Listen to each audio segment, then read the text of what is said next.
silencio, por favor.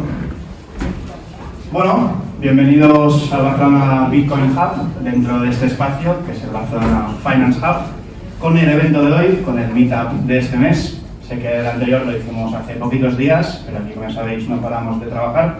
Y hoy os hemos traído a un invitado muy especial, el señor Andrés Caramés, que, bueno, es el primer invitado que viene de un ámbito que no es del mundo Bitcoin, digamos, pero sí que sus ideas, su maestría, digamos, en lo que es experto o sabe mucho, se alinea bastante, ¿no?, con las ideas de Bitcoin. Un poco el propósito del BBH, el Barcelona Bitcoin Hub, es pues hablar sobre Bitcoin, pero también con la relación de Bitcoin, ¿no?, con otros aspectos en la vida, ya sea la política, la filosofía, las finanzas, ¿no? Bitcoin más allá del activo, digamos. También, muy importante, que no estamos aquí para hablar de precios, trading, no vendemos ningún curso ni nada así, y hablamos de solo Bitcoin. No somos un espacio o una comunidad de cripto, sino que solo Bitcoin. Y aquí tenéis algunos ejemplos, ¿no?, de pasadas charlas, pasados meetups que hemos hecho. Como veis, pues, por ejemplo, sobre la minería, la introducción económica a Bitcoin, sobre Bitcoin en las empresas. También tenemos Bitcoin en la política, de los amigos del Partido Libertario. Y hoy pues traemos a Andrés Caramés. Aquí tenéis nuestras redes. Principalmente comunicamos sobre los nuevos meetups, los anuncios de la comunidad en nuestro Telegram, Barcelona Bitcoin Hub, y también en YouTube, como os he enseñado antes las miniaturas, pues tenéis todas las ponencias anteriores. Que, por cierto, estamos aquí grabando, por si no queréis salir por aquí. Y pedimos, por favor, como os he dicho al principio, silencio, móviles apagados o en modo avión.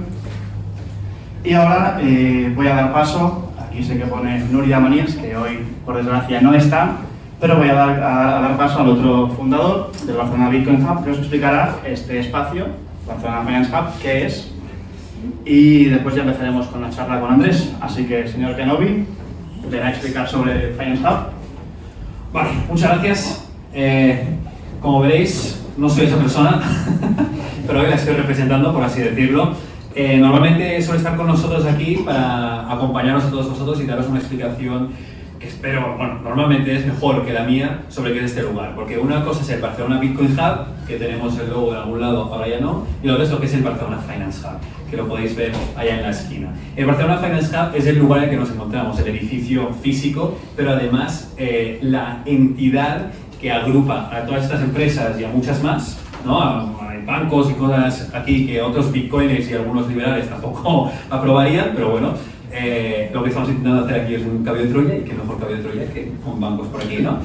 Pues ellos los agrupan e intentan crear un poco de masa, ¿no? Un poco de sharing point, un sitio de encuentro para todos. Tienen también eventos, igual que nosotros, nuestros hacia atrás.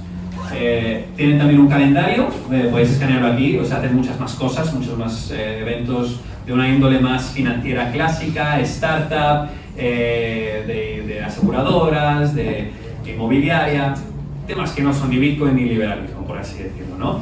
Pero bueno, es el lugar en el que estamos, les debemos de que sea un poco de respeto, por así decirlo, y por eso ofrecemos que vosotros escaneéis este código QR.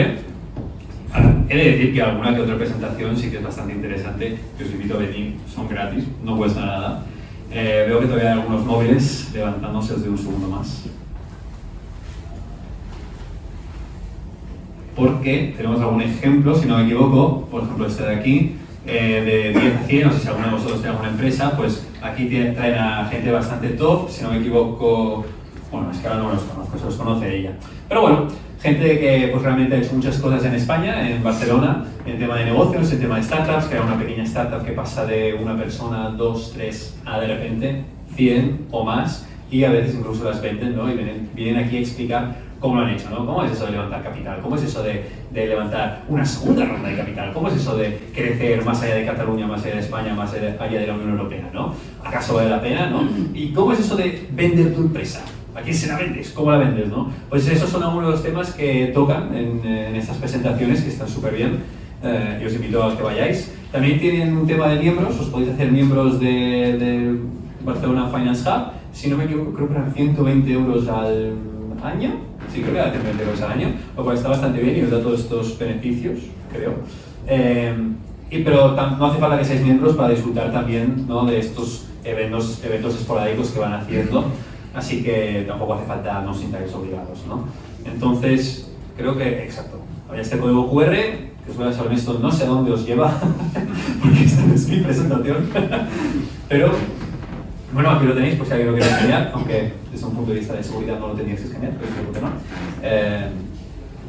Y continuamos, porque como espacio, ahora ya sí hablando de Barcelona Bitcoin Hub, lo que somos el Loscu, yo y el Jordi, que es nuestro tercer fundador, que ahora mismo no puede estar con nosotros, está viajes de negocios y bueno, es que era piloto y ahora le sigue dando a los aviones, pues podéis hacernos donaciones de varias formas, una de ellas con Lightning, es decir, la capa 2 de Bitcoin, lo que sean las tarjetas de crédito o pagos instantáneos utilizando Bitcoin. Podéis hacerlo también on-chain, es decir, una transacción bancaria, por así decirlo, lenta pero segura, digámoslo así.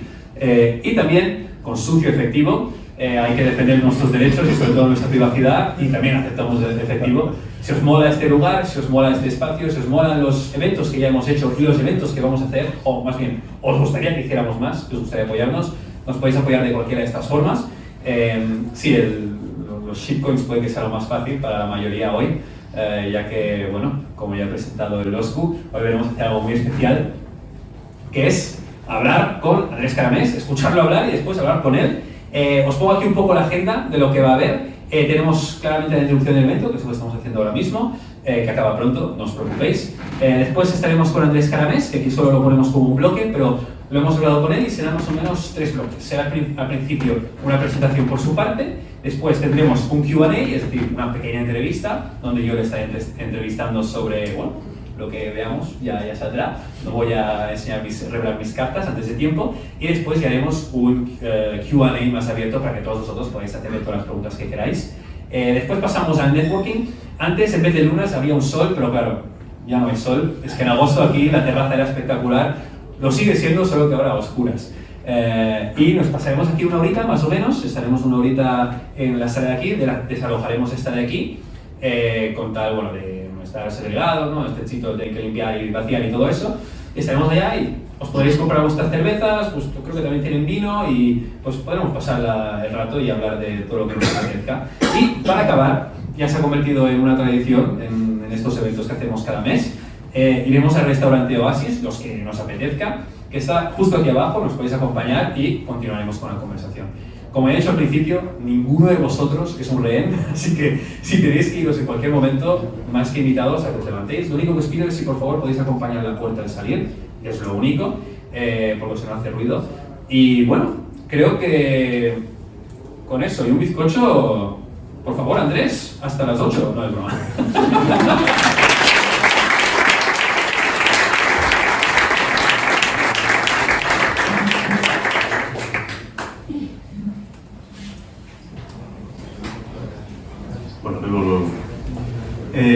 Antes de nada, muchas gracias a la organización, Barcelona Bitcoin Hub, y también a Barcelona Finance Hub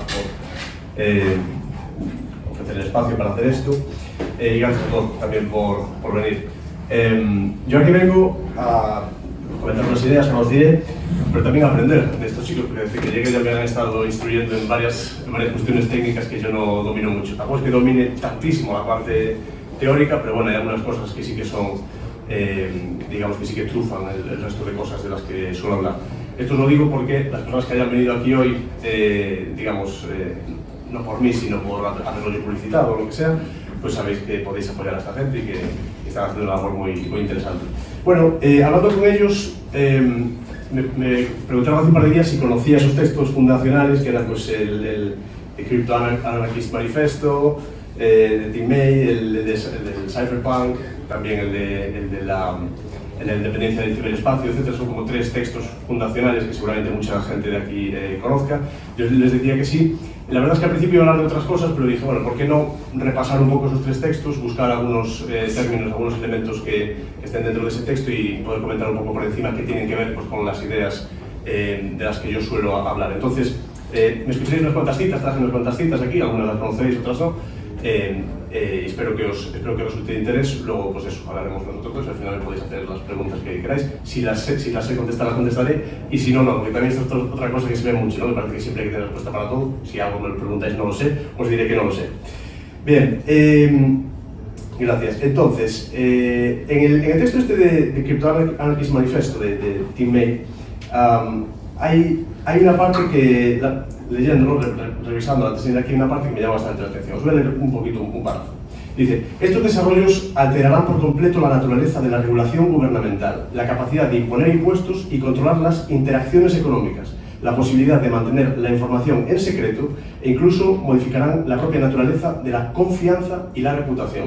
Esto me parece importantísimo, de la confianza y la reputación. Al final voy a hablar un poquito más de la parte de la reputación, pero quedaos un poco con estos 2 conceptos. Confianza y reputación como elementos imprescindibles en todo lo que tiene que ver con la libertad o con la oposición, digamos, a la coerción o al poder político. Sigo un poquito, dice. Combinada con los mercados de información emergentes, la criptoanarquía creará un mercado líquido para todo material que pueda expresarse en palabras e imágenes. Y del mismo modo que una invención aparentemente menor como el alambre de espino hizo posible cercar enormes ranchos y granjas, alterando para siempre los conceptos de tierra y derechos de propiedad en el oeste fronterizo, así también ese descubrimiento aparentemente menor, surgido de una rama arcana de las matemáticas, se convertirá en el corta-alambres que desmonte el cerco del alambre de espino que rodea la propiedad intelectual. Apunté también este fragmento porque la cuestión de la propiedad intelectual me parece un tema fundamental y que se aborda muy poco en general en ámbitos que tienen que ver con la filosofía, por supuesto ámbitos literarios, etc. Todo lo que tiene que ver con la filosofía, con la literatura, con gente que escribe, con los autores, etc. Suele haber bastantes reticencias para aproximarse a la propiedad intelectual desde un punto de vista, ya digo, digamos, de confrontación con el poder político. ¿Por qué? Porque la propiedad intelectual, por resumirlo mucho, es más que un poquito así de dar por casa, pero por resumirlo mucho, para mí es una propiedad que no se sostiene, es una propiedad que no es propiedad. ¿Por qué? La propiedad intelectual, la propiedad de las ideas, es una falsa propiedad. Uno no puede ser propietario de una idea porque la institución de la propiedad, cuando surge, y surge de diferentes maneras, de diferentes sitios, pero cuando surge normalmente da respuesta a una cosa concreta, que es que hay elementos generalmente tangibles, aunque no siempre, pero que son limitados, que tienen ocupan un espacio, un sitio, que están, como digo, limitados, y que si son míos no pueden ser tuyos al mismo tiempo. Si yo dispongo de ellos, no puedes disponer tú de ellos al mismo tiempo, o como diría Proudhon incluso, que ya sí que nos metemos en una cuestión más digamos, un poco más técnica, la diferencia está entre valor de uso, valor de cambio, etc. Bueno, independientemente de eso, generalmente si yo tengo mi móvil, y además yo que vengo de Galicia, que ellos amablemente me han fletado desde allí, si yo tengo mi móvil, pues que no puede tener el mismo, o al menos no podría usarlo, no si es mío. Bien. El problema con las ideas, ¿por qué esto no se puede decir o formular de las ideas? Porque una idea, en el momento en el que yo la comparto, en el momento en el que yo la emito, normalmente las ideas las emitimos en un medio. El medio actual ahora mismo es, pues, a través de la vibración de mi voz, llega a este micrófono, unos altavoces, vale, vibra al aire, pero esta idea llega a vuestros oídos a través de esa vibración, y esa idea, algunas de las cuales ya he mencionado, incluso estos textos, ya han llegado a vuestras mentes. Supongamos que estos textos que leí, o estas ideas que he comentado, en lugar de ser de Tim May o de quien sea, fuesen mías. En el momento en el que yo las digo y llegan a vuestros oídos, automáticamente se ha producido una copia en vuestros cerebros. A partir de entonces, si yo quisiese patentar estas ideas, si yo quisiese tener el copyright de estas ideas, etc., todo a lo que yo podría aspirar sería a pedirle al gobierno, o a la policía, o a los jueces, a quien sea, que os prohíban usarla, que os prohíban decirlo, que os prohíban escribirlo en un periódico, que os prohíban incluirla en vuestro libro. Entonces, de una manera lógica, si uno se opone al poder político en general, el poder coercitivo, el poder de las armas, uno no puede uno no puede defender este tipo de propiedad, por lo que digo, porque en el momento de emitirla y de que alguien el receptor la recibe, se produce una copia en su mente. Por tanto, no es una cosa escasa que necesite esa propiedad. Normalmente la propiedad intelectual, que eso es un privilegio. Y para mí, además, esto podemos hablarlo luego, si queréis, tú me preguntas, lo que sea, para mí es el origen de muchas de las desigualdades que hay hoy en día en el plano económico. La propiedad intelectual, lo que llaman el famoso IP, todo lo que son las patentes, toda esta cuestión, normalmente lo que suponen es un privilegio, lo que supone un monopolio parcial del uso de algo concreto que le proporciona un privilegio exorbitante a una empresa concreta, a un grupo de personas concretas, para utilizar determinadas cosas durante un cierto tiempo, sirviéndose de las herramientas que tiene el Estado, como la policía, los jueces, etc., para ir a su competencia y prohibirles que utilicen esa misma idea o ese mismo mecanismo. Eso genera una desventaja muy grande con respecto a aquellas empresas o personas que no pueden utilizar esa idea, haciendo que puedan cooptar una parte mayor del mercado. Gran parte del éxito, entre comillas, de los grandes tamaños que alcanzan algunas corporaciones hoy en día se deben a pues esas grandes oficinas que tienen en el fondo de abogados, con el tema de la IP, las patentes, etcétera, que se dedican básicamente a llevar a cabo, digamos, estrategias de corte monopolístico. Entonces, hay una parte de los entornos libertarios, incluso de los entornos liberales, etcétera, a los cuales no les gusta hablar de esto porque es un tema feo y pareciera como si todos los liberales normalmente... Yo, vaya por delante, y no me considero liberal, pero trabajo mucho y conozco mucha gente que sí que está en esos entornos. No les suele gustar porque la gente suele asumir que las ideas, digamos, económicas de corte liberal son pro-empresa, digamos, ¿no? Se vende así, una simplificación, lógicamente, ¿no? A favor de la empresa, de la creación de empleo y toda esta cuestión. Y entonces, pues estos temas normalmente no se quieren meter y entonces vienen las excusas de siempre, ¿no? Bueno, pero es que hay patentes que son buenas porque se ha producido una gran inversión antes de muchos millones y tal. Entonces yo siempre intento ir un pasito un poquito más atrás, lo típico que hacemos en filosofía, y decir, bueno, hay que preguntarse por qué esas cosas han sido tan caras, porque esa inversión para, por ejemplo, el tema farmacéutico, se invirtieron muchos millones para desarrollar esta cuestión o este mecanismo, tal. ¿Por qué fueron tan caras en un primer término? Mi postura es la de que esas cosas, en primer término, esas inversiones fueron así de caras, precisamente también por otras cuestiones, por cuestiones que tienen que ver también con esa propiedad intelectual y con ese tipo de privilegios. Pero bueno, por no volvernos muy técnicos, vamos a pasar un poquito al tema siguiente. En el Cipher Manifesto de Eric Hughes de 1993, la privacidad es el poder de revelarse selectivamente ante el mundo. Este es un tema muy interesante que está directamente relacionado con la cuestión del Bitcoin.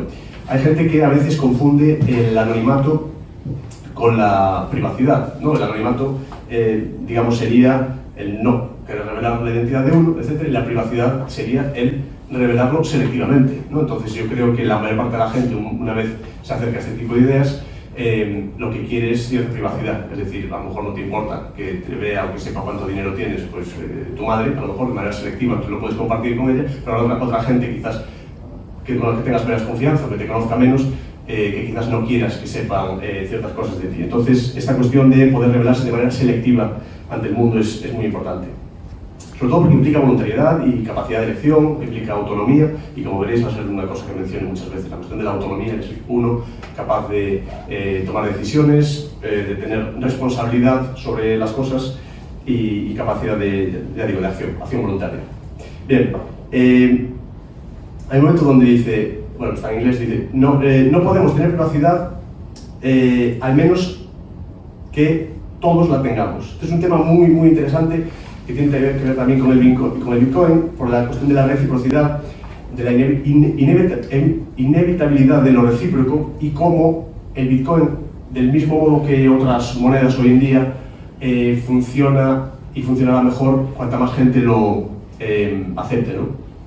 El dinero que tenemos hoy en día, sin entrar tampoco en cuestiones muy técnicas, este dinero fiat, el dinero de confianza que se suele llamar, es un dinero que está basado básicamente, una vez se ha salido del patrón oro, todas estas cuestiones que mucha gente, si estáis en estos entornos ya conoceréis, es un dinero que está basado en la confianza hacia el Estado o el banco emisor de esas monedas. Está basado en la confianza de que ese Estado va a ser capaz, digamos, esa confianza en la capacidad futura de esos Estados para seguir extrayendo rentas, para poder financiar esa moneda o esas deudas, etc. ¿Vale? Esto lo veremos más tarde. Bien, quiero ahora mencionar rápidamente un concepto que es la cuestión de la intervención en la vida de las personas y también en la parte económica, que también está directamente ligado con el Bitcoin, puesto que el Bitcoin acaba suponiendo una respuesta a esto, una solución, ofrece soluciones para este tipo de cosas. Esto es una idea básicamente que desarrolló Murray Rothbard, que es el digamos, padre, bueno, está en el linaje, digamos, de la Escuela Austriaca de Economía, Hayek, premio Nobel, está Mises, Rothbard, y luego hay rothbardianos que vinieron posteriormente, los hay de muchos tipos, ¿no? Hoppe, tenemos en España a Huerta de Soto, etc. Hay otros rothbardianos que me interesan mucho, que se llaman rothbardianos de izquierdas en Estados Unidos, luego os hablaré de ellos y cerraré con una cita al final. Los menciono porque son mucho menos conocidos en nuestro entorno. En nuestro entorno se conoce la parte de la Escuela Austriaca de Economía, de lo que es, digamos, el libertarismo de derechas, digamos, pero hay una parte ahí que es también muy interesante, me parece, y voy a intentar traerla un poquito, más que nada por comentar cosas que no sean tan comunes. Pero para que veamos el tema este de la intervención, esto es muy interesante. Para él hay tres formas básicas de intervención o de relación, ¿vale?, en las cuales interviene el poder político o deja de intervenir. Una sería la intervención autística. Es decir, el interviniente obliga a un individuo a hacer o dejar de hacer algo que solo afecta a su propia persona. ¿Vale? Por ejemplo, prohibir fumar, prohibir cultivar una planta o consumir una sustancia, etc. Es decir, una persona adulta decide coger una planta, trocearla, ponerle un papel alrededor, encender eso y fumar. Llega alguien, una persona de fuera, y dice, no, eso no lo puedes hacer. ¿Por qué? Porque es malo para ti. Vale, no sé, pero déjame hacerlo porque estoy fumando yo, no te estoy obligando a ti a que fumes. No, pero es que es malo para ti, hazme caso. Bueno, ¿me puede a mí usted dejar que haga yo lo que quiera con mi vida? O me va a decir también cómo me tengo que vestir o cómo cortar el pelo, etc. Bueno, pues esto es una intervención autística, es decir, una persona que es un ente, digamos, que le dice a una persona en concreto que no haga algo que en principio solo le afecta a esa persona. Y por supuesto es, digamos, inaceptable, porque limita el uso de la propiedad de uno mismo, limita el uso de tu propio cuerpo. Esto llega a un caso extremo, en el punto de que, oye, del mismo modo que me corto las uñas, podría querer cortarme un poquito más que las uñas, a lo mejor cortarme la punta del dedo. Sé que es una locura, suena horrible y yo no lo haría, pero es mi dedo. No debería importarles a ellos que yo lo haga, no es su dedo, yo no estoy haciendo daño a nadie, es mi dedo, entonces que no te importe. El problema con estas cosas es que cuando se habla de la cuestión de fumar o de hacerse daño a lo mismo, etc., automáticamente los argumentos que surgen suelen ser de corte utilitarista, es decir, ya, pues que si fumas le sales muy cara a la sanidad pública, o sea, estamos pagando muchos millones, etc. Bien, esto es un chantaje moral totalmente inaceptable, por un lado. Uno podría decir, bueno, llevo desde los 14 años pagando 5 euros el paquete para tal, si al final tengo que hacer un tratamiento en algún sitio, es probable que si hacemos cuentas, a lo mejor hasta incluso ya lo haya pagado con creces, ¿no?, con todos los paquetes de tabaco que he comprado. No lo pagarías porque incluso en ese caso es demasiado caro el tratamiento de quimioterapia que te están dando con eso. Vale, da igual, enséñame por qué es tan caro.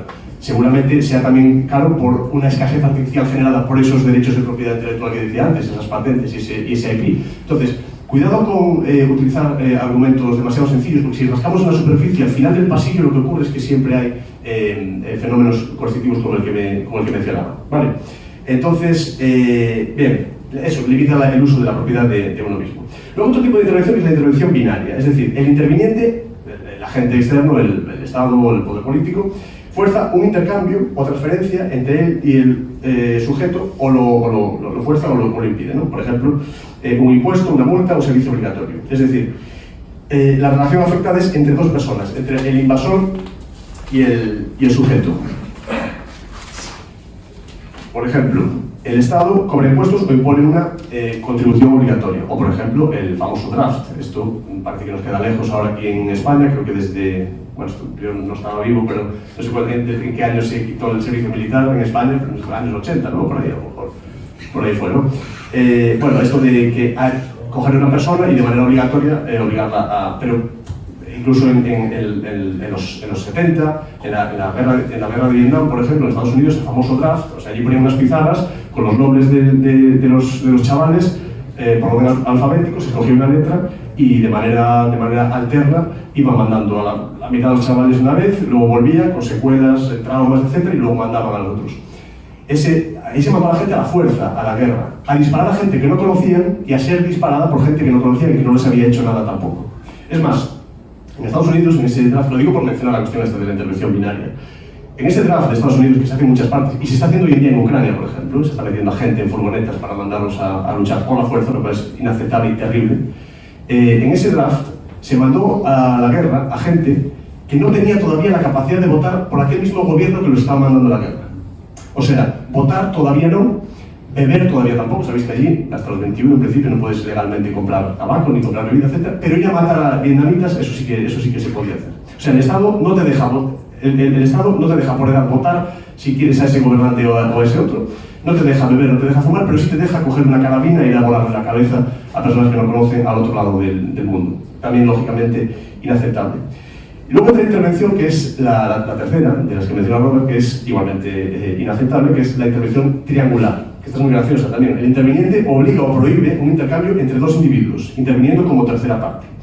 Entre tres partes, o sea, hay dos que quieren intercambiar y uno que lo impide o que lo condiciona, ¿no? Por ejemplo, prohibir una compraventa, imponer licencias, fijar precios, etc. Esto es un tema bastante picante porque a la gente normalmente le cuesta mucho concebir un mundo sin este tipo de cosas, ¿no?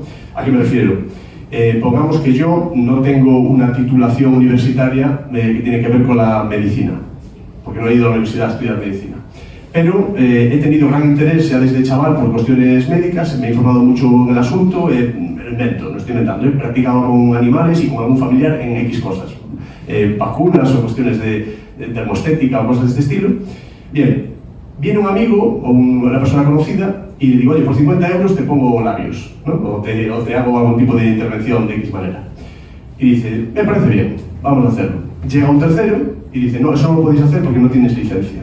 Y digo, yo quiero hacerlo y tú quieres hacerlo. Y dice, sí, yo lo haría de buena gana. Pues hagámoslo. No puedes.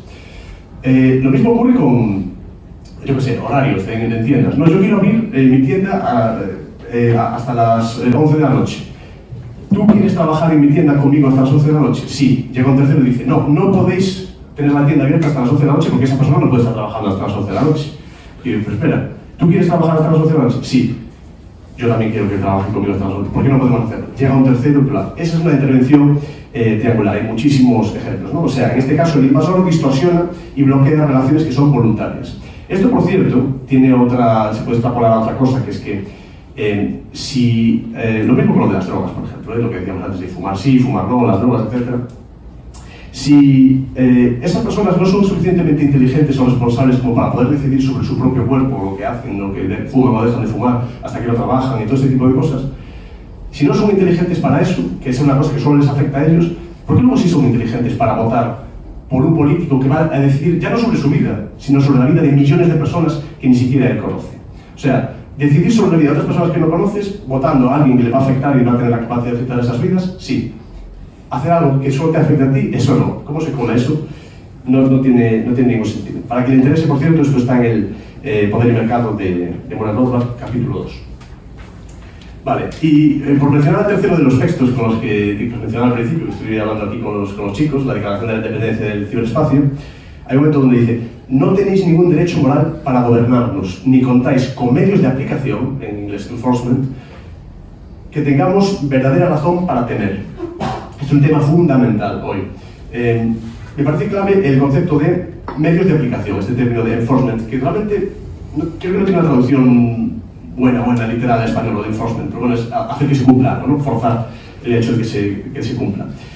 La privacidad y la encriptación, que es lo que nos convoca hoy aquí, esto al final es un foro que tiene que ver con Bitcoin, la privacidad y la encriptación son realmente, en cierto modo, lo contrario a la obligatoriedad de tener que compartir información con Hacienda, por ejemplo, y de tener en última instancia que decirle al gobierno dónde está metido tu hijo para que puedan reclutarle para ir a la guerra.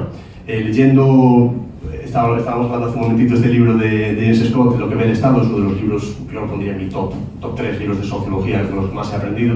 Una de las cosas que te cuenta James Scott es que en el desarrollo de las infraestructuras en los estados en general, a finales del siglo XIX y el siglo XX, es que en principio las infraestructuras, vías de tren, carreteras, etc., siempre se venden como una buena noticia, ¿no? Bueno, pues llega la carretera a tal sitio, llegará la riqueza, las nuevas ideas, ¿no? El comercio y estas cosas. Pero no siempre es así. En muchos sitios, con la carretera llegaban las malas noticias también. Por ejemplo, había zonas del suroeste del Reino Unido donde se oponía realmente a que llegase la carretera desde allí. ¿Por qué? Porque con la carretera, en el mismo momento de hacerla, llegaba a caballo lo que le llaman allí el taxman, es el recaudador de impuestos. Allí estaban viviendo tranquilamente y de repente llega un tío desde muchos kilómetros, desde muy lejos, a caballo para decirles que les tienen que dar un tributo y pagar los impuestos sin ofrecerles además nada a cambio, porque habrá gente que diga, bueno, pero si te ofrecen lo típico, ¿no? Una sanidad, o te ofrecen una educación, no sé qué. Impuestos para el rey o la reina de turno. Entonces llegaban las malas noticias también. No siempre es buena noticia. Y ya no solo eso, ya no solo los impuestos. Muchas veces venían a buscar a tu hijo, que ya estaba en edad militar, para mandarlo a la guerra, a cargarse franceses que no conocían de nada. Él estaba ahí en su granja en la zona de Cornualles, en el suroeste del Reino Unido, reclutado para ir a disparar a gente que no conoce. Entonces, cuidado con la cuestión esta del enforcement y la privacidad, etc. Hay un término muy interesante, lo dejo por aquí rápido y paso a lo siguiente, que menciona James Scott en ese libro, que quiero que os quede, si os interesa, que es el término de legibilidad. Este es un tema muy interesante, que es lo contrario muchas veces a la privacidad y el poder que tiene la encriptación en elementos como el de Bitcoin. La legibilidad es la capacidad que tienen los gobiernos de leer a la población. Y esto, en ese libro, que os recomiendo de verdad que lo leáis, si queréis tomar nota, Lo que ve el Estado, se llama, Lo que ve el Estado, de James Scott, lo que explica es cómo, por ejemplo, la estandarización del código postal, de las direcciones en casa, de los apellidos, por ejemplo. Los apellidos eran una cosa contextual, una cosa que tenía que ver muchas veces con la comunidad donde vivía la gente, etc. Pero la estandarización de esos nombres y la creación de registros, muchas veces para lo que servía precisamente era para reclutar a la gente, para asegurarse de que este sí ya ha pagado y este no ha pagado, etc. En principio puede parecer que es una cosa, bueno, vamos a poner un DNI a todo el mundo y así estamos todos ya ordenaditos, etc. Cuidado, normalmente ese tipo de listados, ese tipo de enumeración de las personas, etc., suele servir para cosas, digamos, vamos a decirlo así, no muy buenas. Lo mismo con, ya digo, los apellidos, lo del DNI, lo de las calles, el propio diseño de las ciudades, el diseño de las calles, de las avenidas, como Saint-Simon, por ejemplo, en París, como rompen literalmente casas para hacer una gran avenida a través de la cual pueda acceder el ejército para evitar que pueda haber barricadas como las que luego dieron paso a momentos como la Comuna de París, etc. Bueno, legibilidad es la capacidad que tienen de leer a la población y tener información sobre ellos. Y cuando uno quiere leer algo, cuando uno quiere tener información sobre la gente, lo mismo sobre las finanzas, sobre el dinero que tiene en el banco, etc. Cuando uno quiere saber cosas sobre la población, no lo hace por curiosidad, sin más. Normalmente esa legibilidad, esa capacidad de leer a la gente es para poder manipularla, para poder moverla de aquí para allá, para poder hacer ingeniería social, poner un poquito más de recursos aquí, un poco más allá, esta gente se escapa, este no lo paga lo suficiente, uno cuando busca leer esas cosas es para algo concreto. Bien, voy a hablar rápidamente de lo que para mí son dos estrategias principales frente a eso que se le llama el Leviatán, ¿no? Este término que acuña Hobbes, ¿no? Para referirse al Estado. Dos aproximaciones principales hacia la reducción, digamos, o desaparición del poder político para aquellos que nos oponemos al poder político. Una pasa por el juego de la política. Estábamos hablando aquí hace un momento de esta cuestión. Conquistar el Estado y, teóricamente, hacer una especie de liposucción desde allí, ¿no? Reducirlo al mínimo y, eventualmente, incluso disolverlo. Eso sería, por ejemplo, la aproximación de quienes apoyan un proyecto como el de Milei hoy en día, ¿no? Es conquistar el poder, es desde el poder aligerar la presencia que tiene el Estado en las vidas de las personas, la capacidad de acción y de decisión que tiene el Estado sobre la vida de las personas, aligerarlo y eventualmente incluso, si le hiciésemos caso y nos creyésemos lo que él nos cuenta de que él pues, es anarquista en el fondo y bla, bla, eventualmente incluso hacer que desapareciese, ¿no? Habría que verlo. Yo tengo la sensación de que esto no es muy distinto en el fondo de una aproximación casi, digamos, del marxismo tradicional en la cual los proletarios conquistan el poder, establecen una especie de dictadura del proletariado, es decir, un Estado pero regido en teoría por el proletariado, que eso sabemos que nunca fue así, o sea, siempre hay una élite, ¿no? Un Robert Mitchell, y eventualmente disolver ese Estado porque ya no haría falta, pues se nos suele vender, ¿no? Pero acceder a esa disolución del poder desde arriba, conquistarlo. Vale. Sabemos que ese último estadio de disolverlo y de apartarse no se ha dado, ¿no? Que es posible que no se pueda dar. Una vez tocan el poder, una vez prueban, digamos, las mieles del poder, ya no lo sueltan. Por eso yo no apoyo mucho esa tesis de conquistar el poder, digamos así, por arriba o con el voto de las masas, etc. Robert Mitchell habló de la ley de hierro de la oligarquía, no sé si habéis oído hablar de esto, es un tema bastante conocido en el ámbito así de la filosofía política. Todas las organizaciones complejas, independientemente de cuán democráticas sean en origen, finalmente se convierten en oligarquías. Es decir, que aunque sea democrático, aunque gane un partido más democrático, asambleario, lo que sea, al final acaban controlando 3, 4, 5, que si no se reúnen allí a cada descubierta, se reúnen luego en casa de uno de ellos y toman las decisiones, digamos. O sea, hay una ley de hierro en la política que se ve siempre ocurre, que es que acaban, digamos, gobernando unos pocos. Bien, esa sería la primera aproximación a cómo, digamos, aminorar o reducir o hacer que se genere la tendencia hacia la desaparición de ese poder político. Yo soy más de la tesis, sin embargo, de que lo que hay que hacer con el poder es matarlo de hambre, horadarlo, ahogarlo, digamos, ignorarlo, o lo que es mejor, desfinanciarlo, porque al final el oxígeno del que se nutre es el de las rentas que les trae a la gente que trabaja y que genera cosas, etc. Es decir, desfinanciar al poder político, hasta que ya no tenga más remedio que desaparecer, o hasta que sea ya muy evidente para la gente común que ese leviatán, digamos, ya no hace falta. Para mí esa estrategia es más lenta, es menos espectacular, es más difícil, porque requiere que la gente sepa de estas cosas, que la gente se haya planteado alguna vez qué es eso del poder político, de por qué hay cosas que no pueden elegir como adultos, ¿no? Requiere que mucha gente sepa de eso, y esto es una cosa que, aunque yo no comparta sus ideas, digamos, después de sus propuestas, digamos, políticas, en ese sentido fue muy inteligente Gramsci, el ideólogo, marxista, que desarrolló este concepto que hoy en día manejamos casi todos, de hegemonía. La cuestión de la hegemonía es, pues ya sabéis, ¿no? Que se genere una suerte de mayorías que compartan unos ejes ideológicos, y que él decía, no hace falta hacer la revolución, digamos, no hay que tirar cócteles Molotov, ni asesinar a nadie, ni nada así. Lo que hay, para él, decía, yo no quiero eso, pero él decía, lo que hay es que hacer socialistas. Si todo el mundo es socialista, ya la propia gente pedirá socialismo. Ya la propia gente pedirá que el gobierno se encargue de más cosas o que nacionalice ciertos sectores. Bueno, lo que hay que hacer es que la gente tenga ese tipo de ideas. Pues a mi modo de ver es el mismo, pero con otras ideas. Claro, no comparto las suyas, pero su visión de la cuestión de la hegemonía sí las comparto. Y ellos lo han cumplido muy bien, por cierto. Él tuvo mucho éxito y es la manera en la que han conseguido, pues, meterse en los colegios, meterse en las escuelas, en las universidades, en la cultura, en el cine, en la música, etc. Es crear hegemonía, ¿no? Yo creo que esa es una manera más realista, mucho más lenta, ya digo, menos espectacular, pero seguramente más eficiente de horadar ese poder, ya digo, de ahogarlo, de hacer que se desfinancie, que la gente llegue a un momento donde diga, bueno, esta gente, entonces, en el fondo, ¿qué hace sino entorpecer, crear escasez artificial y hacer que todo sea más caro y que haya más problemas, e incluso que la gente se peleen entre ellos? Esta capacidad, esto lo tengo aquí apuntado, pero lo quiero dejar, ¿cómo vamos de tiempo? Sí. Yo quiero dejar aquí porque es un tema interesante, esto que dije de crear problemas donde no los había, es un temazo para mí este. A veces subestimamos la capacidad que tienen las leyes de crear problemas donde no los había y de enfrentar a la gente cuando al principio no tendrían por qué estar enfrentados. Hay leyes, hay legislaciones, hay regulaciones que generan confrontaciones y conflictos donde no los había. Por poner un ejemplo, hay un pueblo donde, esto además son casos reales, esto ocurre donde vengo yo, en Galicia. De repente se hace una ley o una normativa, vamos a decir así, una regulación local, autonómica, lo que sea, que dice que tus árboles no pueden estar a menos de 3 metros del borde de tu finca. Vale, cosas de estas que tienen los burócratas, se aburren, están ahí en la oficina y tienen que pensar en algo para poner y dicen, bueno, pues ¿cómo vamos a permitir que la gente tenga árboles a 2 metros de inaceptable? Tiene que ser mínimo 3, lógicamente. Probablemente ni siquiera tengan árboles, ellos ni nada, en un piso en una ciudad, pero bueno, lo escriben así. ¿Qué ocurre con eso? Es que parece una cosa que es inocente, pero no lo es. Y además muchas veces estas cosas se hacen a propósito. ¿Qué hace esa ley?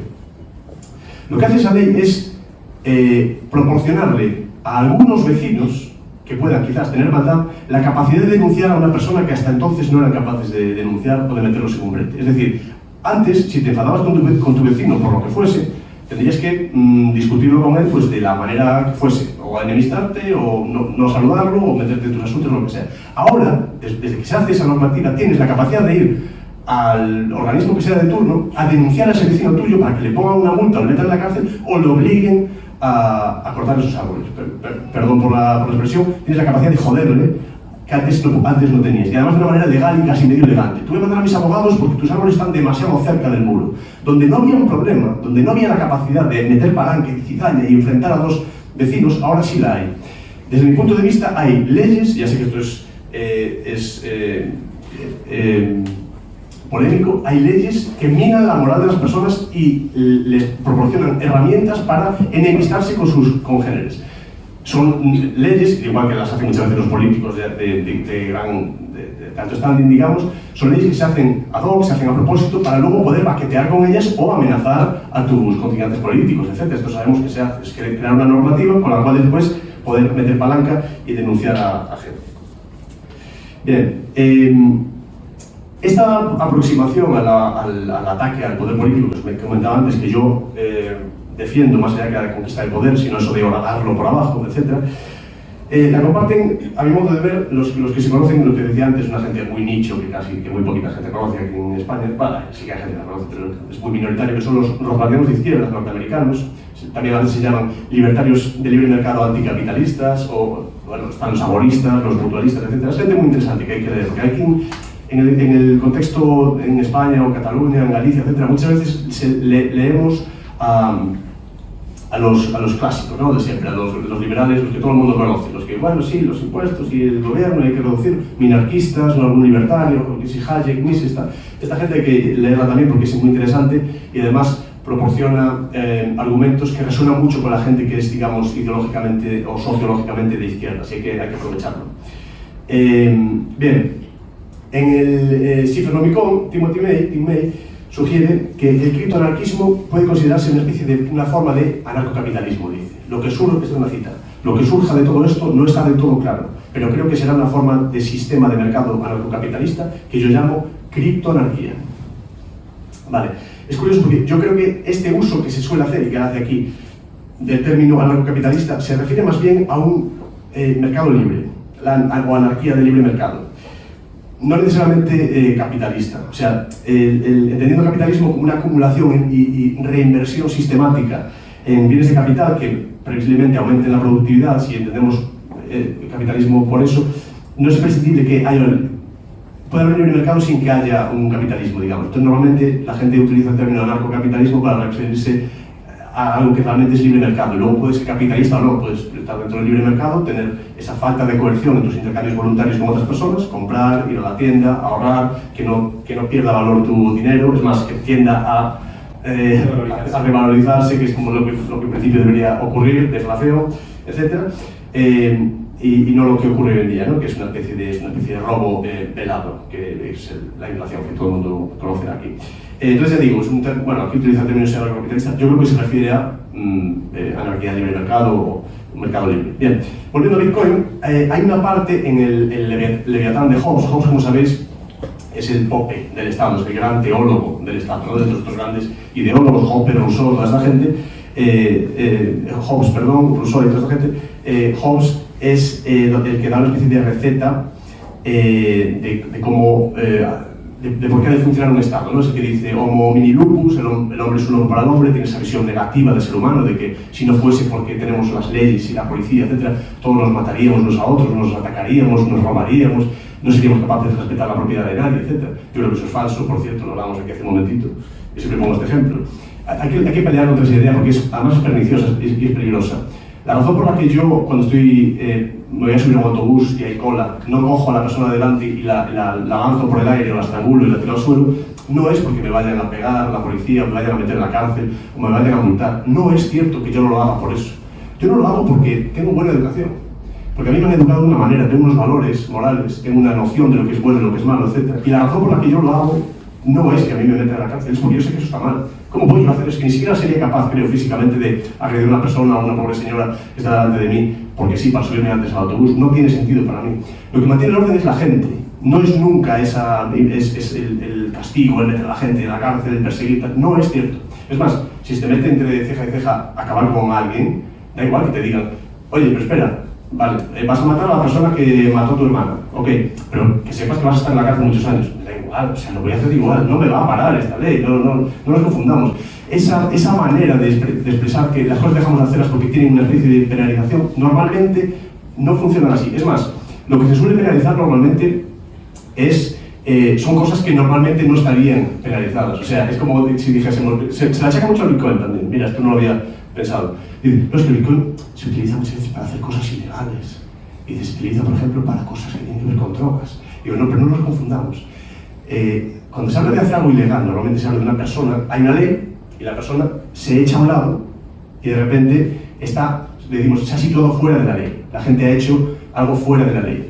Pero lo que ocurre con la cuestión de las drogas, por ejemplo, que durante toda la historia, hasta principios del siglo XX, fue como comercial como cualquier otra cosa, es que se ha situado la ley fuera de las personas.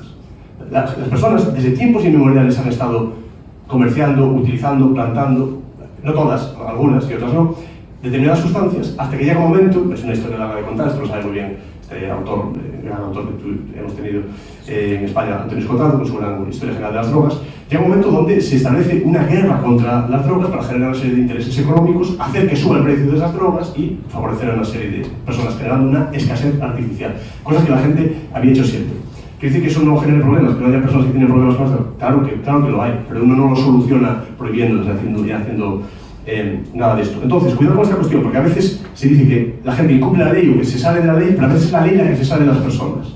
A veces la persona está quieta, haciendo lo que lleva haciendo 4.000 años, y la ley de repente se echa a un lado y deja a la persona fuera de la ley. No, es que has hecho algo ilegal, y la gente tiende a asociar que algo ilegal es inmoral también. No, a veces cuando las leyes son injustas, lo moral es incumplirlas. Si algo está mal, si la ley está mal, y cumplirlas es un acto moral y muchas veces es hasta heroico. Bien, entonces, estaba con Hobbes, ¿no? Que ya digo, ese gran teólogo del Estado, etc. Curiosamente, en su libro el Leviatán es la manera que tiene de referirse a la especie gigante que lo controla, ¿no? Que es el Estado, da una especie de receta para que el Estado desaparezca. Dice, es una pequeña cita, no es una quinta doctrina que tiende a la disolución del Estado afirma que cada hombre particular tiene una propiedad absoluta en sus bienes, y de tal índole que excluye el derecho del soberano. Cada persona tiene, en efecto, una propiedad que excluye el derecho de cualquier otro súbdito y la tiene solamente por el poder soberano, sin cuya protección cualquier otro hombre tendría igual derecho a la misma. Pero si el derecho del soberano queda así excluido, no puede realizar la misión que le fue encomendada. ¿Esto le fue encomendada? Igual que dice Rousseau, que firmamos un contrato social. Yo no he firmado nada, no sé si alguien de aquí esta sala firmó un contrato, yo nunca firmé ningún contrato social donde diga que tengo que darle la mitad de lo que gano yo no firmé ninguno de esos. Y los contratos, si yo no firmé, los contratos no pueden ser tácitos, o sea, yo no firmé ningún contrato, o sea que, no sé, pero bueno. No puede realizar la misión que le fue encomendada, a saber, la de defendernos contra los enemigos exteriores y contra las injurias mutuas. En consecuencia, el Estado cesa de existir. Aquí Hobbes literalmente está diciendo que cuando las personas, dice, bueno, el hombre, cuando las personas particulares tienen propiedad absoluta de sus bienes, el Estado desaparece. Claro, porque entonces la gente dice, bueno, yo ya soy propietario de esto. Tenemos una manera de saber que esto es mío y no tuyo. Y a partir de aquí intercambiamos voluntariamente, etcétera, en función de diversos incentivos, etcétera.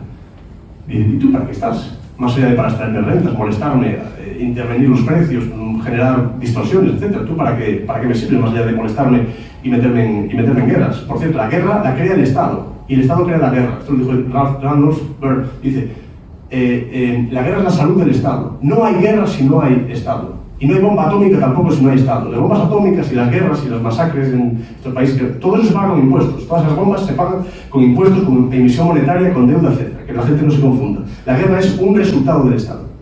Bien, o sea, que si se establece la propiedad absoluta en algo, como en cierto modo ocurre con Bitcoin, pues una tecnología tan interesante, de la cual saben muchísimo más aquí los compañeros, el Estado deja de cumplir una de las funciones que sus defensores le atribuyen, que es la de los registros, ¿no? De asegurar que la propiedad, esto es tuyo, esto no, De repente pierde esa función. Entonces, ¿qué función le queda? En el fondo, si ni siquiera esa ya la tiene que hacer.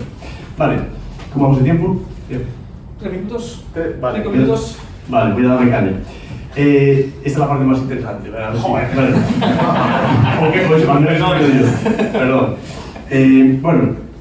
Vamos a ver, eventualmente, si la adopción de Bitcoin fuese masiva, yo creo que habría un cambio en la cadena de incentivos que mejoraría bastante las cosas. Hace ya miles de años en Roma se institucionalizó por primera vez la adulteración de la moneda.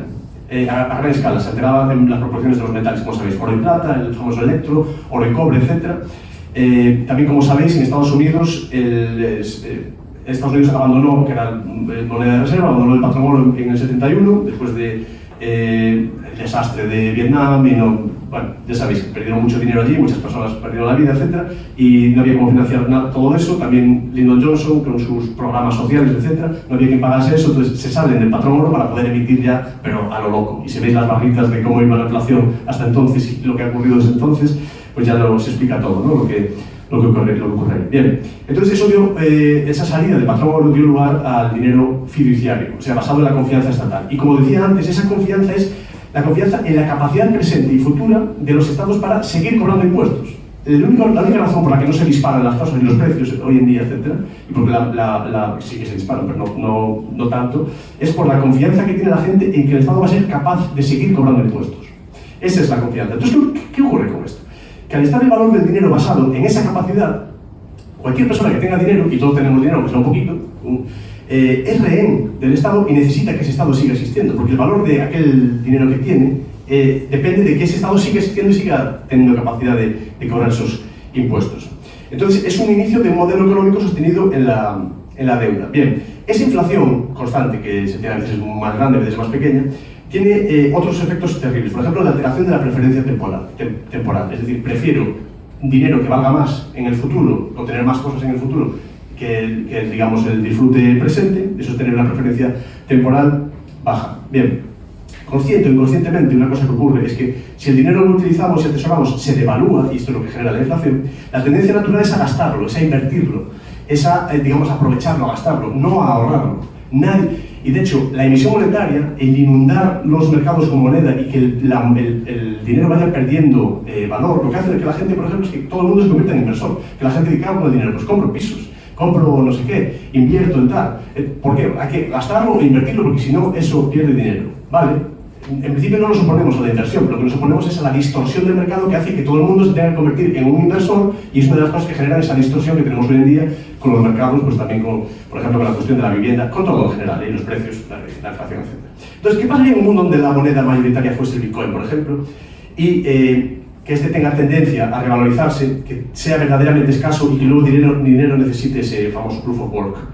Todo apunta a que la moral de la gente se vería alterada hacia probablemente un mayor ahorro, porque ese dinero tiende a valer más, reducción del consumismo, probablemente a la que le preocupen esas cosas, menos contaminación también, porque la gente consumirá menos, no comprará ropa cada semana y toda esta cuestión, y más proyectos a largo plazo, etc. Es lo contrario a lo que produce la inflación. O sea, esa idea keynesiana de que la deflación es peligrosa y la deflación, cuidado, los precios, que bajen y tal, solo lo es cuando va acompañada de un sistema bancario distorsionado como hay hoy en día. ¿Qué hay de malo en que los precios bajen?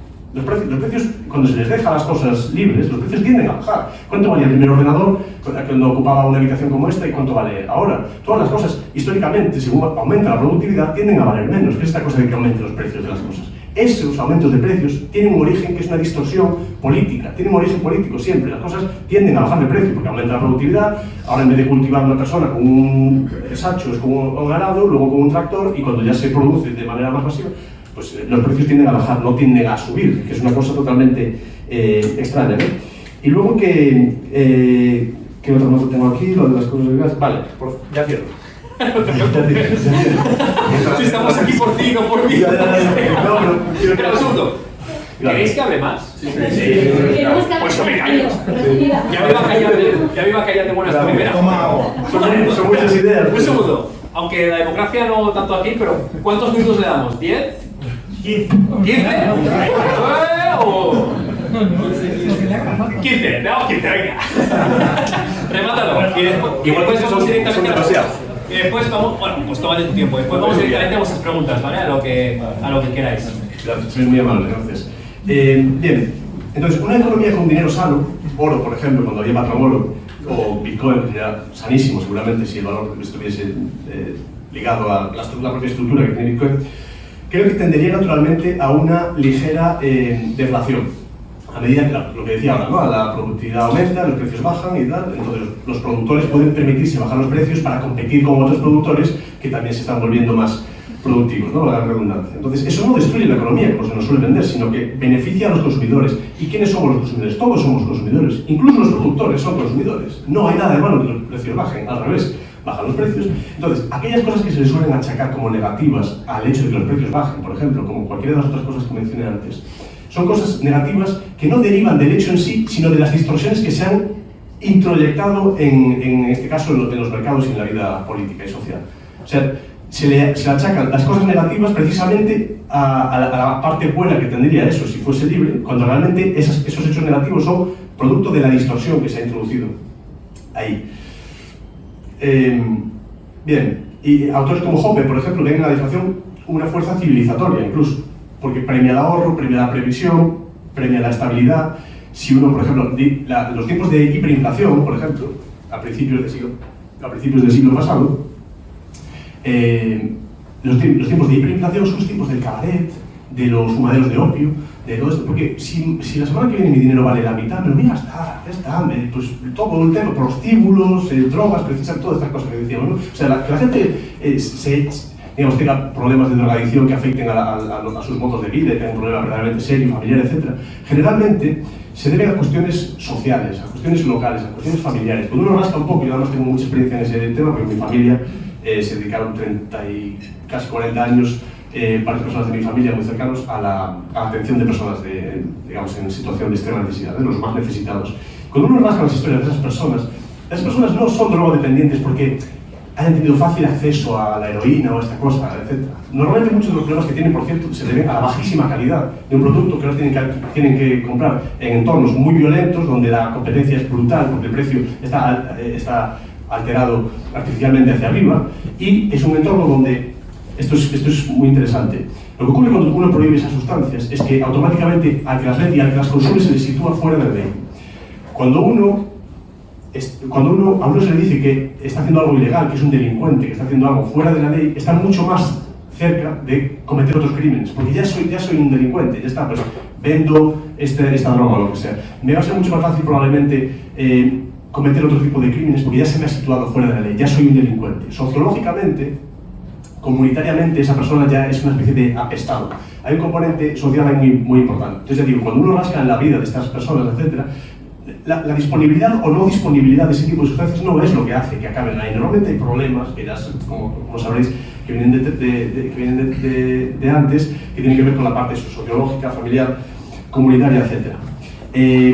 Esto está muy ligado con esta especie de paternalismo de lo que se hablaba al principio de la intervención, de decirle constantemente a la gente lo que tiene que hacer, cómo tiene que vivir, cómo no tiene que vivir, etc. En lugar de interesarse por cómo pueden esas personas, en caso de necesitar ayuda, conseguirla de una manera, digamos, más orgánica y cercana. No una ayuda burocratizada que viene desde arriba y que está supeditada a que te siga yendo mal, sino la ayuda de las personas cercanas, familia, vecindad, pueblo, comunidad, etc., a las cuales les interesa que a ti te vaya bien, a las cuales les interesa que tú salgas del hoyo y a las cuales a ti te interesa que ellos vean que tú sales del hoyo. El problema está en que hay, en el sistema, en el estado del bienestar, otra cosa con la que también estoy muy enemistado, la mayor parte de las asistencias y los subsidios están supeditados a que te siga yendo mal. En Reino Unido, que es un entorno que conozco muy bien, hay entornos donde si tú ahorras más de 3.000 libras, te quitan el piso. Pero a veces el piso, las council houses, es la casa en la que has vivido a lo mejor desde que eres niño. Entonces dices, ¿cómo voy a ahorrar 3.000 libras para que vaya un poquito mejor, tener el futuro un poco más tarde? Si en el momento en el que llegue a ese threshold me van a quitar la casa o me van a quitar la ayuda. Será mejor que me mantenga en estos entornos, trapicheando por las noches, en los callejones, etcétera, robando una bici de vez en cuando, etcétera. Es la generación de incentivos perversos para mantener a la gente dependiente, mantener a la gente en la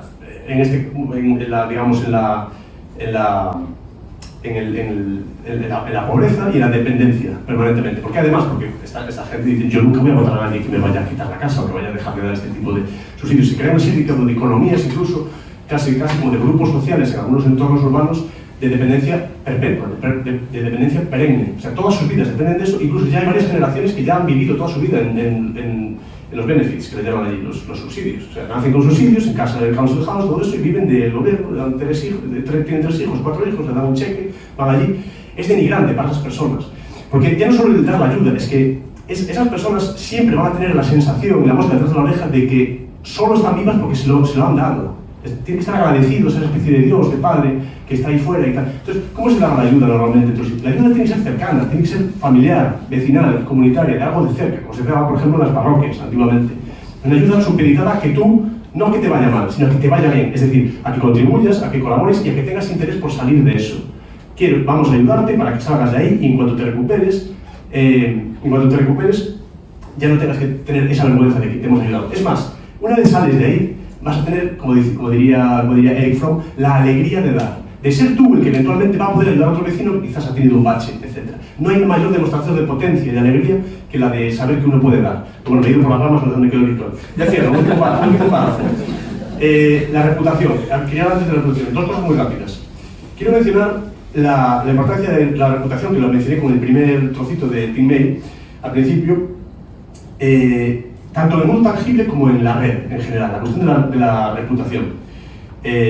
Bueno, en estos entornos de Bitcoin, que si comprar, vender, no sé qué, hay entornos donde uno ve la reputación de los vendedores, ve los votos que tienen, 100%, ha sido todo muy bien, etc. Yo cada vez que veo esas cosas, y así las estrellitas o el porcentaje de éxito, etc., me gusta mucho, porque es de una manera, digamos, de una manera espontánea, se genera una manera de medir cuánto de bien lo está haciendo esa persona y cuánto de confiable es. Y esto me gusta mucho porque no hay nadie en concreto regulando eso, sino que es gente diciendo esta persona es fiable, otras personas diciendo esta persona es fiable, y la gente en general dice, bueno, pues se genera una confianza a partir casi de la nada, ¿no? Bien, eso me remonta también, por ejemplo, muy bien en Silk Road, que tuvo muy mala fama, pero esa página de la Deep Web donde se intercambian muchas cosas, entre ellas sustancias estupefacientes. Ya sabéis, Ulbricht lo metieron en la cárcel, bueno, sabéis, ¿no? Silk Road, la ruta de la seda. Adultos intercambiaban productos, comerciaban y se fiaban de un sistema de valoraciones. Como explico siempre en mis vídeos, la razón por la que yo voy a comprar carne a Benjamín, que es el carnicero de 2 calles más abajo de mi casa, que es un carnicero de barrio, no es porque tenga una etiqueta de la Unión Europea, porque hayan puesto el sello de no sé qué, o porque haya ido el gobierno a mirar una cosa, una inspección, que tenga una nevera que cumpla la normativa de emisiones y tal. No es por eso. La razón por la que yo voy a esa carnicería es porque mi abuela lleva 40 años yendo a esa carnicería, le dio de comer a mi madre y a mis tíos, luego me dio de comer a mí y a mis hermanos, y yo le daré de comer a mis hijos con esa misma carne porque me fío de Benjamín y porque llevo toda la vida comprándole la carne. No, si no ha habido ninguna intoxicación, no ha habido ningún problema, a mí me dice más esa reputación que cualquier sello, que cualquier cosa que venga de fuera, etc. Es la institución de la reputación, importantísima. Es una cosa que se está perdiendo porque hemos delegado la responsabilidad en otras cosas. Siempre tiene que venir de fuera la legitimidad. No, la legitimidad es que yo sé que esa carnicería está muy bien porque yo estoy aquí, estoy vivo, estoy sano y yo me he alimentado de ese sitio. O sea que eso es lo importante, la reputación. Bien, y quiero cerrar con una última cita, muy cortita, de este autor, de Carson, Kevin Carson, que es uno de estos guardianos de los que os hablaba antes, que si queréis luego os la podéis tomar notas, me preguntáis y os digo dónde encontrarla, que casa muy bien con todo lo que he mencionado hoy y también con la cuestión esta del Bitcoin. Dice, está traducida, o sea, está en inglés, pero la traducida al español. Dice, nuestro objetivo no es asumir el liderazgo de las instituciones existentes, sino volverlas irrelevantes. Esto va en la línea, voy a hacer pequeñas palabritas, perdón. Va en la línea de lo que dije antes, de las dos estrategias de cómo hacer que el poder pierda fuerza. Una es conquistando el poder y desde dentro intentar disolverlo y dinamitarlo. Y esto es lo de hacer que sean irrelevantes, es decir, darle la espalda. Sí, vale, sigue. Impuestos, bueno, yo tengo Bitcoin y tal. Voy a ayudar a tu hermana que... No, mi hermana ya la ayudo yo, no te preocupes, gracias. No, pero mira, una casa... No, yo tengo la casa de mis abuelos, estamos tranquilos, gracias, no necesitamos nada. Hacer que sea irrelevante. Bien, no queremos tomar el Estado ni cambiar sus políticas. Queremos hacer que sus leyes sean inaplicables. Unenforceable. No pretendemos apoderarnos de las corporaciones para volverlas más socialmente responsables. Queremos construir una contraeconomía basada en información de código abierto, open source, fabricación y manufactura en talleres distintos, cultivo y permacultura, moneda cifrada y posibilidad de bancos mutuales, préstamos, etc., dejando que las corporaciones se marchiten junto con el Estado. No esperamos reformar el orden existente, pretendemos ser sus enterradores. Gracias.